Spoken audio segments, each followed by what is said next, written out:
The Nigerian political space has been heating up in recent times, partly because of the activities of bandits masquerading as herdsmen, which has once again become a matter of national discussion. In the wake of the herdsmen crisis in Ondo and Oyo states, joining us now from Arise Abuja studios to dwell a little bit more on this, in addition to related matters, is Senator Shehu Sani, politician, author, playwright, and a human rights activist. He was a leading figure in the struggle for the restoration of democracy in the country. Senator Shehu Sani, glad to have you on the morning show. Thank you for joining us. Good morning. Thank you for having me. Yes, well, quickly. Morning. The crisis between herdsmen and communities in Ondo State and also in Oyo State, and partly also in Ogun State, led to the Nigeria Governors Forum, led by Governor Kayode Fayemi, organizing a meeting of stakeholders, the Miyetti Allah, stakeholders from the Southwest, and others. And at the end of the day, certain decisions were reached. But the ACF and some other stakeholders are saying that whatever decision was reached can only be just a temporary measure to douse tension, that those agreements do not go far enough. What else do you think needs to be done to put an end to this perpetual conflict between herdsmen and host communities in other parts of the country? Thank you, Dr. Ruben, for having me.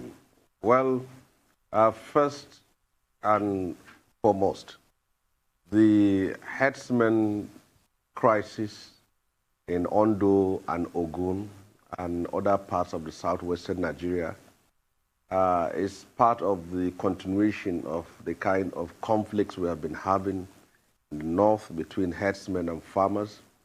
It has happened in the states of Benue, Plateau, and most part of the northwest today has been under siege by bandits whom are more or less herdsmen. The difference between the herdsmen of moving down south and the one we have in the northwest is that these ones rears no cattle. They move in 200 to 300 a motorcycle with AK-47, unleashing mayhem, killing people, kidnapping and extorting ransom from people who fell victims in their hands. Now, what is happening in Nigeria as far as the herdsmen in crisis is something that has been allowed to linger for the fact that successive governments, including this one, has failed to address the problem by visioning that this could be a problem in the future and we need to do something about it. In 1960, Nigeria's population was 45 million, and our landmass is about 900,000 plus.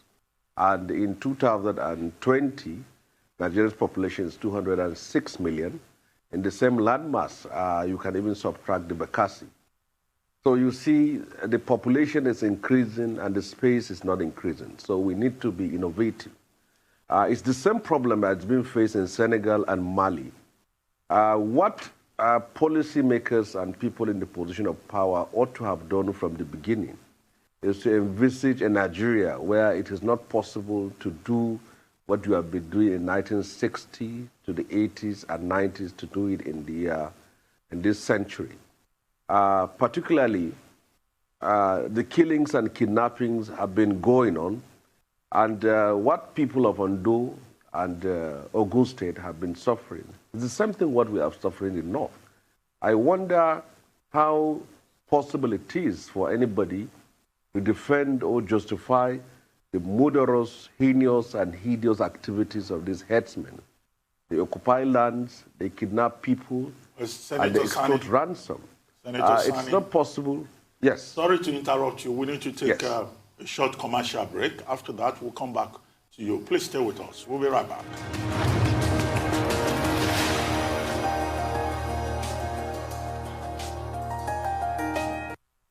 Welcome back to the morning show here on the Arise News channel. Still with us is Senator Shehu Sani, politician, author, playwright, and human rights activist.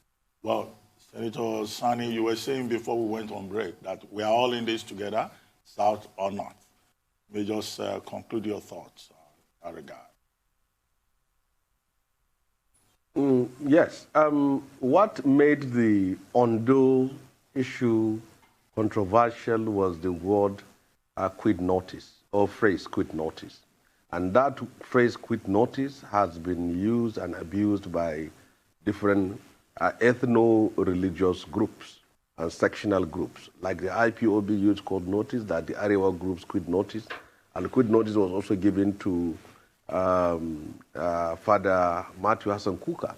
So when any person has the word quit notice, he will not have gone through the details, that there is a caveat that the violent criminals and those who have been engaged in crime are the ones who we are told to leave the forest. But in this sense, it reached a point where the whole issue has become so politicized and nobody went through the details, and then it became a major issue now.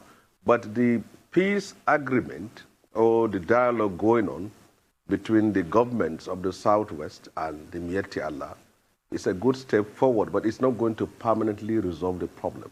As long as people are allowed to move and rove about with cattle from one state to another, there is bound to be conflict. It will paper over the problem, it will calm it down, but it's not going to solve it.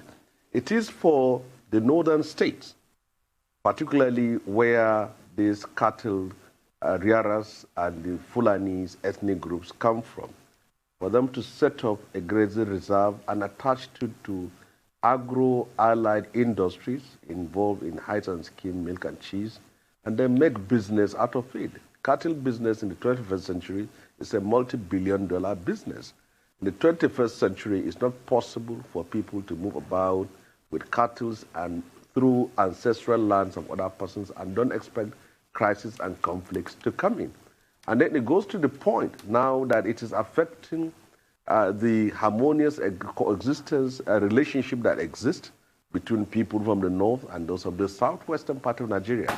So I believe that the permanent solution will be to find a permanent place that in most parts of the north, where it is, the north covers about 75% of Nigeria's landmass. There is enough land for these cattle and these herdsmen to graze in peace with people whom are not hostile.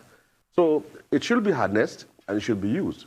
But whatever is being applied as far as discussions and resolutions are concerned on the table is still not going to solve problems as long as cattle will move from state to state. So this is something which the government need to take. In the northwestern part of Nigeria today, most part of rural areas are under the siege of these bandits. In Niger State alone, 3 to 4 local governments, Rafi, Shiroro, Munya local government, are controlled by bandits. In Kaduna State, most part of the central parts of the state is under the siege of bandits. In Sokoto, in Zamfara, in Kaduna, these are all things that are going on. We are suffering, our people are being killed, people are being impoverished, our farmers and rural dwellers are selling their farms and houses to pay ransom to herdsmen, kidnappers, and bandits.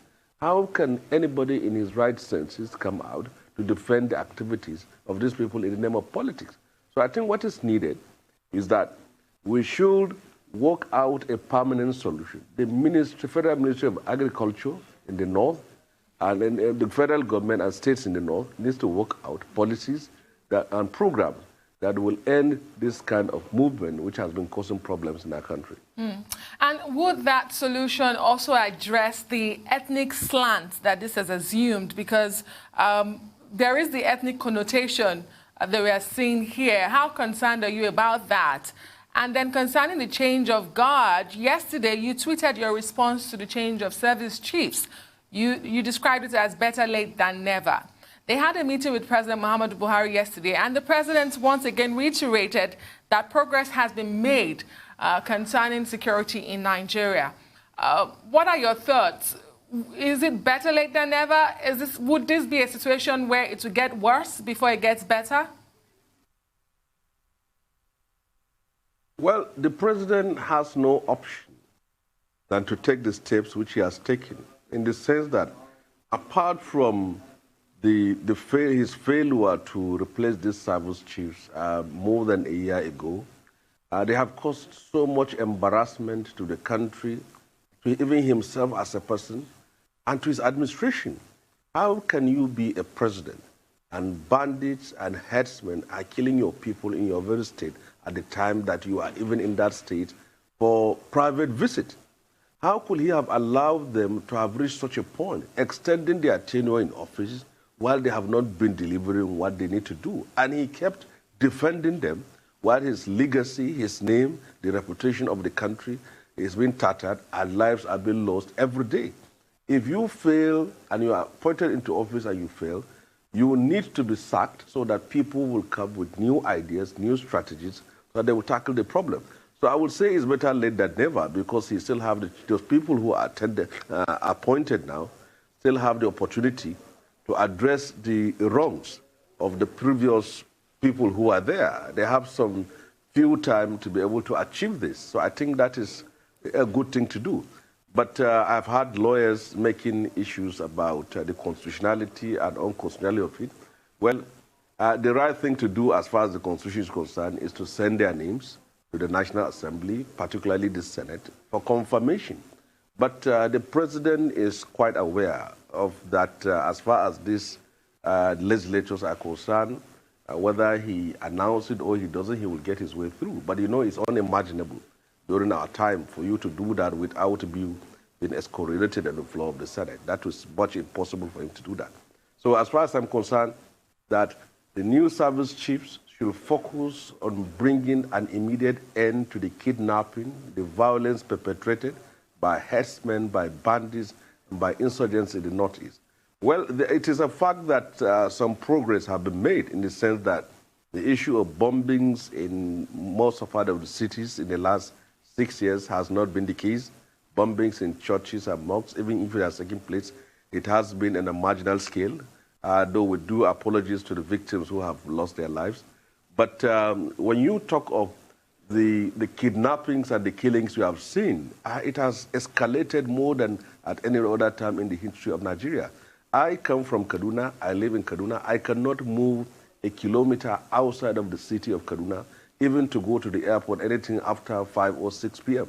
We are most likely to fall into the hands of kidnappers.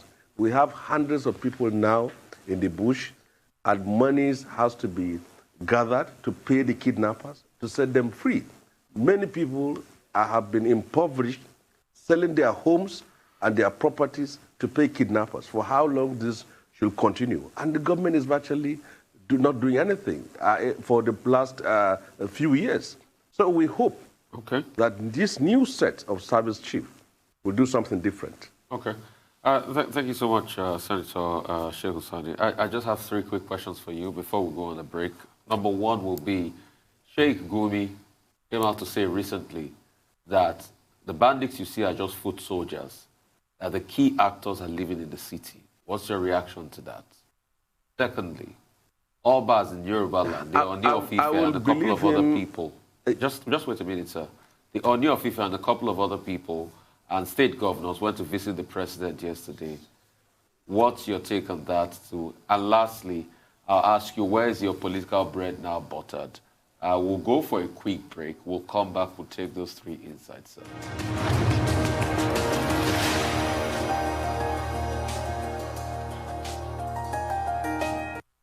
All right, welcome back. The morning show right here on the Rise News channel. Senator Shehu Sani, once again, the quick questions. I talked about Sheikh Gumi, what he said, that the main actors are living in the city, that the bandits are just the foot soldiers.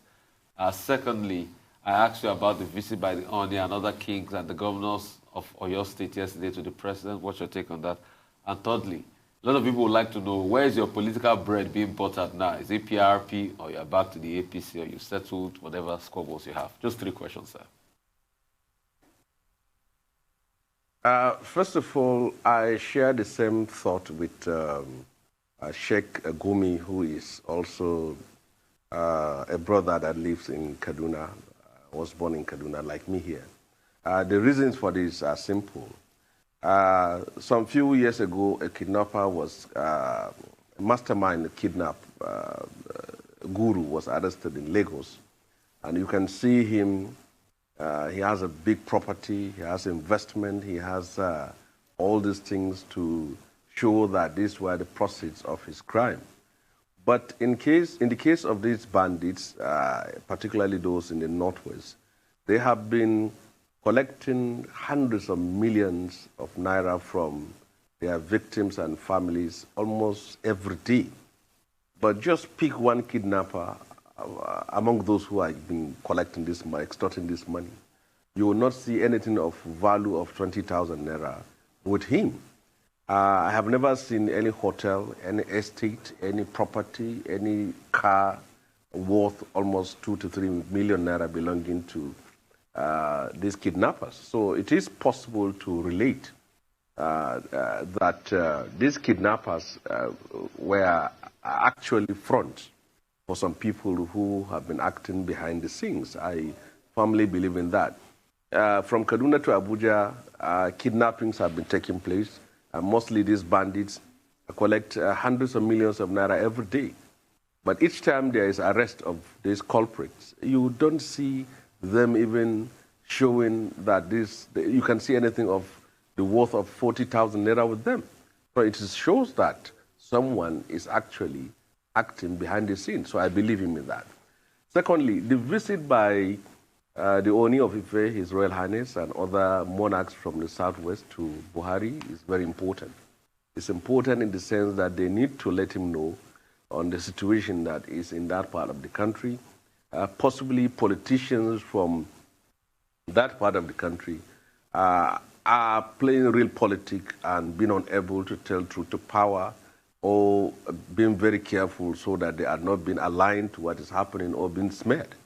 So what the politicians are unable to see, certainly traditional rulers who have no mandate other than their heritage and history and their people, they should be able to tell the truth to the president. And I think one of the monarchs I've seen him written a good letter is a good thing. And you can't find any politician having the courage to write such a letter, in the sense that he will feel that he will be victimized or denied any position he's craving for. So the traditional rulers, their visit is in the right direction. As far as my politics is concerned, I am of the PRP, People's Redemption Party, a socialist party, which we have already lost our leader, Balare Musa, a few months ago. And I still remain in that party, watching events as it unfolds before 2023. Certainly, we will launch ourselves back for the next political move, and we are working towards that for now. Well, Senator Sani, I would like to have your comments on two measures introduced by the federal government as a way of creating jobs, creating wealth, and addressing the challenges of the COVID-19 pandemic. The first one is the Special Works Program, championed by the Minister of State for Labor and Employment, Festus Keyamo, SAN, who was talking about the creation of 1,000 jobs in 774 local governments, 20,000 naira to be given to each of the persons involved over a period of 3 months. And we saw him in January launching this Special Works program, distributing wheelbarrows and machetes to certain persons in Delta State. Do you think it's a good idea, a good way to keep the youths engaged?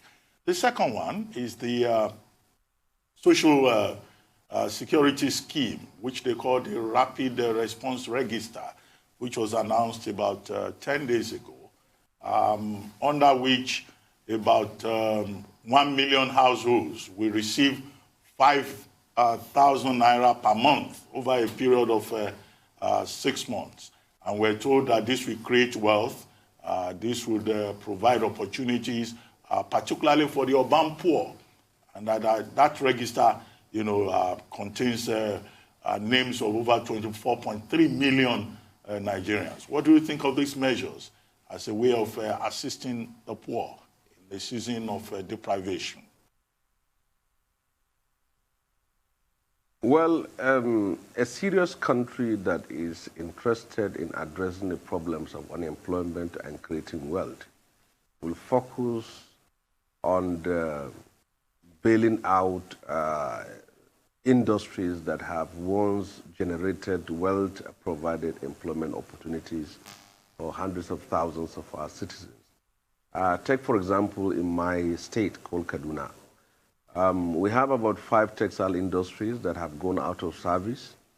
I believe that if those industries are built out and they start producing, they will employ this number of people from my state, at the same time produce goods that will be exported, and then wealth will be generated and value will be added to the country. But when you employ 774,000 people, give them 20,000 to move about in their local governments, do whatever job you want, menial job you want them to do, I think this is simply palliative. Many states have tried that in terms of recruiting people to do sanitation jobs and giving them 20,000. I don't think that if they think that giving people 5,000 naira or giving 20,000 naira for people to move with wheelbarrow, that will not in any way lift people out of poverty, as they said. They want to lift people out of 100 million people out of poverty in the next 10 years, and they are starting with 20 million. I don't think 5,000 naira and 20 will lift people out of poverty as long as industries remain as they are and the environment for doing business is still what it is, and we still have a long way to go. So I don't know how they are able to build upon that idea and think it will work, but I think it's going to end up like any other programs that previous government have started as far as giving pittance and handouts to people in the name of jobs, and then nothing will be achieved. So as far as I'm concerned, I don't believe in that program. Well, let's talk politics.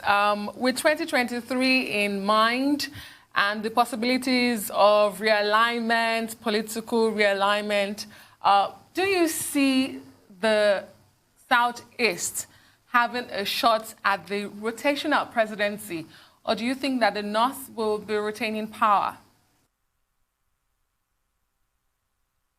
Well, they said in a politics, one day is a very short and also a very long period of time. As far as I'm concerned, that the only geopolitical regions that have not been able to produce leadership in the position of the presidency from 1999 to date are the North Central, Northeast, and also the southeastern part of Nigeria. And if we are talking of democracy of numbers, we will not be talking of rotating the presidency. But if we are talking of equity, justice, and also addressing the historical problems we face as a country, I think we need to make it possible for all regions of Nigeria to be able to produce leadership. At least when that is done, we can then do away with the concept of rotational presidency. So as far as I'm concerned, one region cannot continue to hold on to power because it has the numbers. You need to have a country before you talk of democracy. We need to rotate power within the geopolitical zone, within North and South.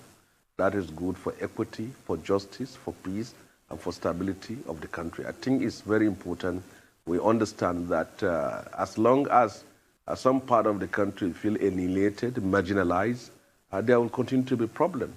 Looking at where we come from as a nation, the crisis, the violence, the civil war we have faced, and the problem it has generated, which are still being contended with now, I think it's important that we look at the possibility of how the Southeast and other regions that have not held power to also be given the opportunity to do that. But that will be left for the political parties to do, the major ones, the APC and the PDP. If APC decides to field a southern candidate and PDP decides to field a northern candidate, certainly with the tension, with the bad feelings going on in the country and with the thinking of voters, people will vote for candidates that come from their region.